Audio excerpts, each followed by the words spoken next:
আচ্ছা, এখন এই আমাকে প্রশ্ন করলেন নবুয়ত কত প্রকার? নবুয়ত হইল দুই প্রকার। একটা হইল নবুয়ত আর একটা হইল মোহরে নবুয়ত। আর ইমাম গাজ্জালি রহমতুল্লাহ আলাইহি বলছেন যে নবুয়তে আম, নবুয়তে খাস। এই খাস যে নবুয়তটা, এটা হযরত মুহাম্মদ সাল্লাল্লাহু আলাইহি ওয়াসাল্লাম এর বেলায় আসছে। কারণ আল্লাহর জাতি নূর থেকে যখন মুহাম্মদী নূর সৃষ্টি করলেন, তখন এই মুহাম্মদী নূর যখন সেজদায় রত হয়ে গেলেন, তখন আল্লাহর মহান আল্লাহর যে দৃষ্টিটা, মহান আল্লাহর যে চাউনিটা, এটা পড়ে গেছিল আমার এই মুহাম্মদী নূরের পৃষ্ঠদেশে। যে কারণে এইটাকে বলা হয় মোহরে নবুয়ত। এটাকে একটা ভাষায় বলা হয় কবুতরের ডিমের নেয়া। এখানে একটা গানও আছে, আমি গানটাও গাইয়া দিতেছি।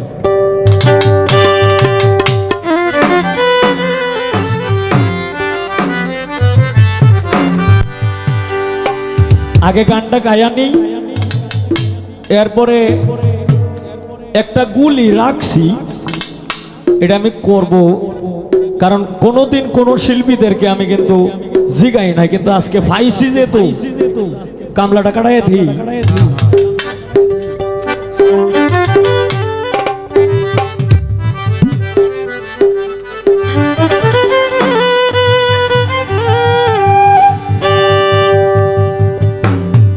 ওরে মানুষ চিননি গো তারে,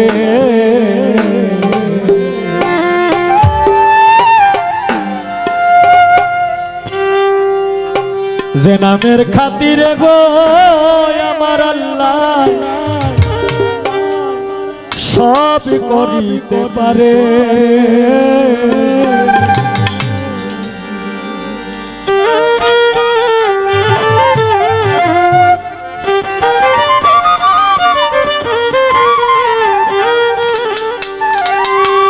ওরে এই যে আল্লাহ দুষ্ট বলে ডাকিয়াছেন যারে,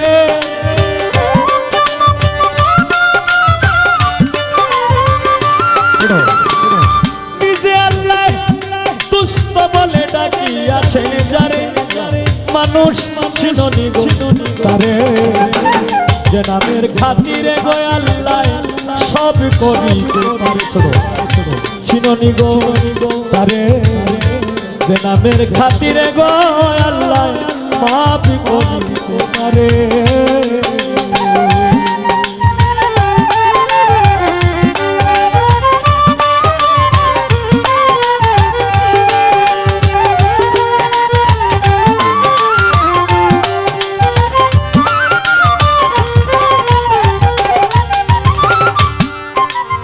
মনরে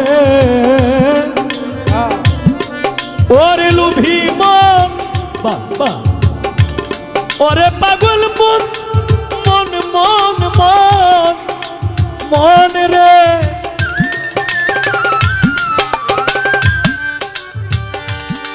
ওরে ওরে আমার আল্লাহ একা ছিলেন একেশ্বর, কেউ না তার ছিল দোষর, যখন ছিল গুপ্ত ধনাগারে।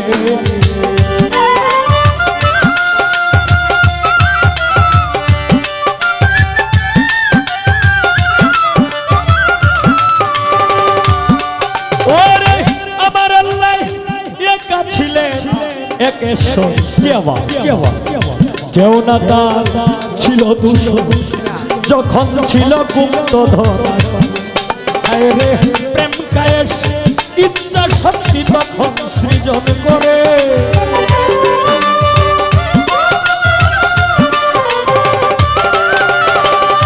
প্রেম কায়েস ইচ্ছা শক্তি তখন সৃজন করে, মানুষ চিননি গো তারে, যে নামের খাতিরে আল্লাহ সব করিতে পারে। চিননি গো তারে, যে নামের খাতিরে গো আল্লাহ মাফ করিতে পারে।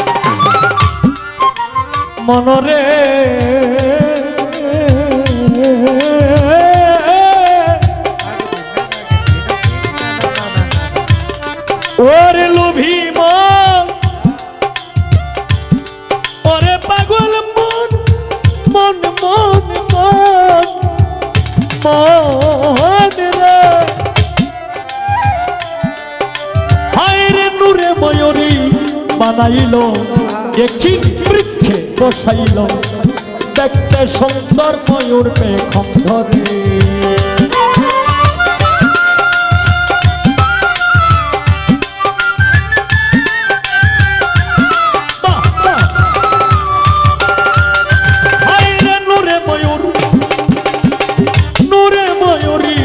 বানাইল একই বৃক্ষে বসাইল দেখতে সুন্দর ময়ূর নূরের ছবি দেখা ময়ূরী নাচটি সেজদা করে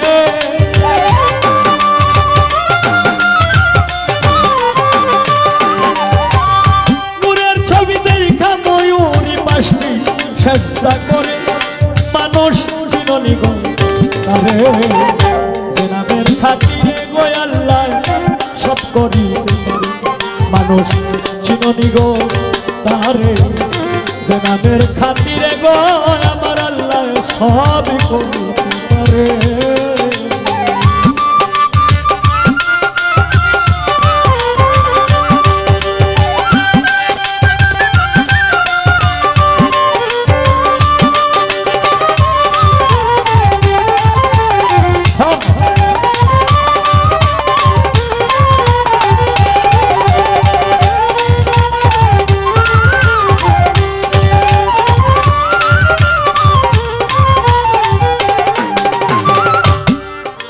মনরে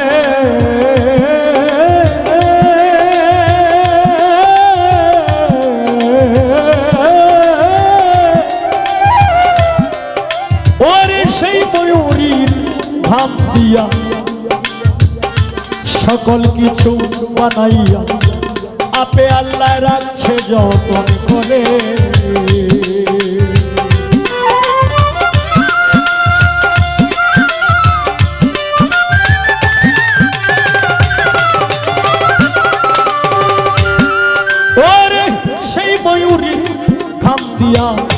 সকল কিছু বানাইয়া আপে আল্লাহ রাখছে যত ওস্তাদ কয় সালামে নূর তাজেল্লা খুঁজো আপন ঘরে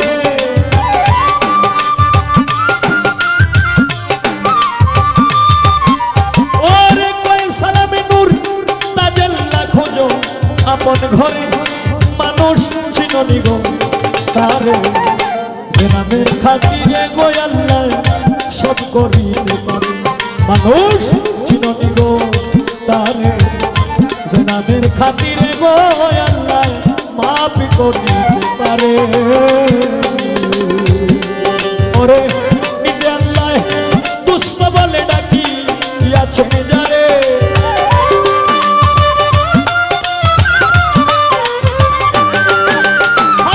নিজে আল্লাহ দুষ্ট বলে ডাকি আছেন যারে মানুষ চিননি গো তারে জেনাবের খাতিরে গো আল্লাহ সব করিতে পারে চিননি গো তারে জেনাবের খাতিরে গো আল্লাহ সব করিতে পারে চিননি গো তারে জেনাবের খাতিরে গো আমার আল্লাহ সব করিতে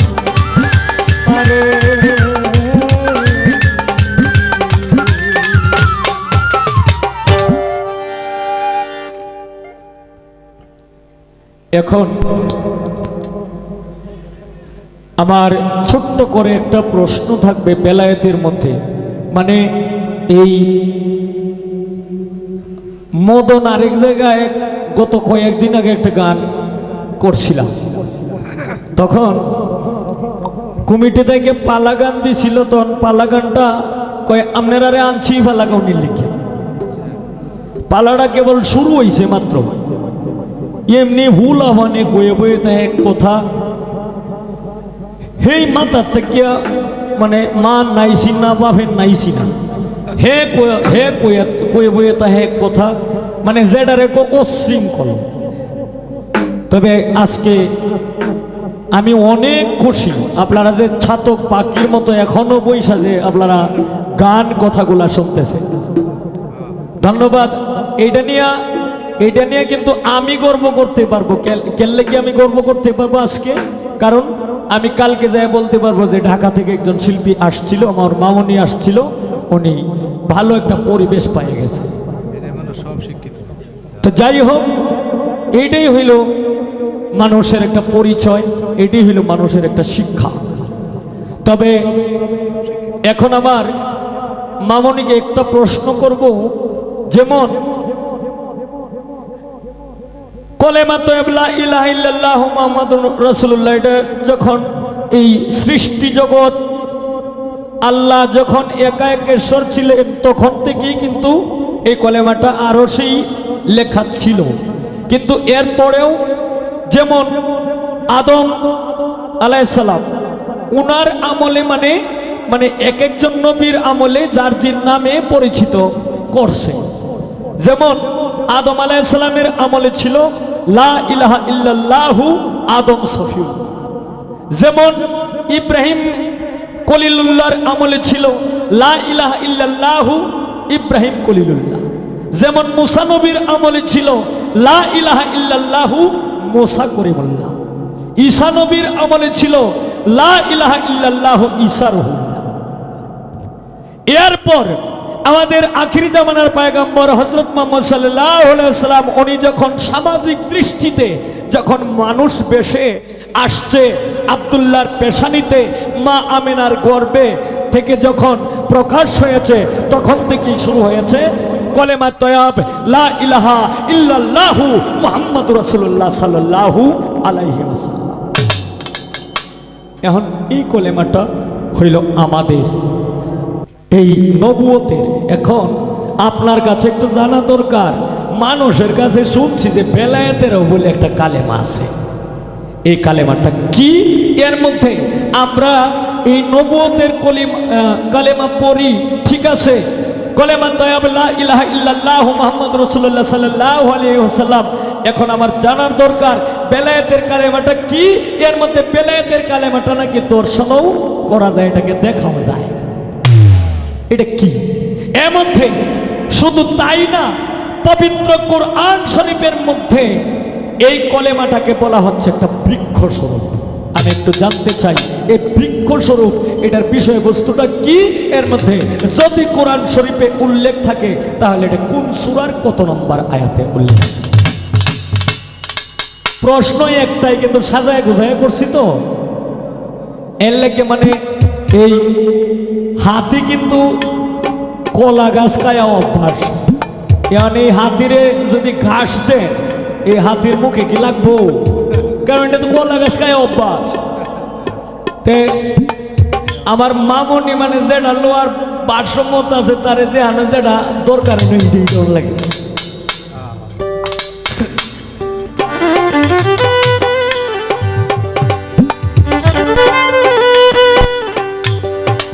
এখন আমিও একটা বিচ্ছেদ গান গাইতাম। এখন আমি কোন গান গাইতাম? উকিল মুন্সির গান গাইতাম না আবেদ আলী সাহেবের গান গাইতাম? উকিল মুন্সি। আচ্ছা ঠিক আছে, ধন্যবাদ।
আমার মনে মানে না,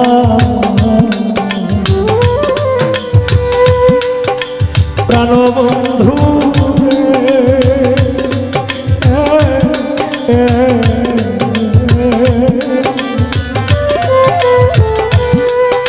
আমার মনে মানে না।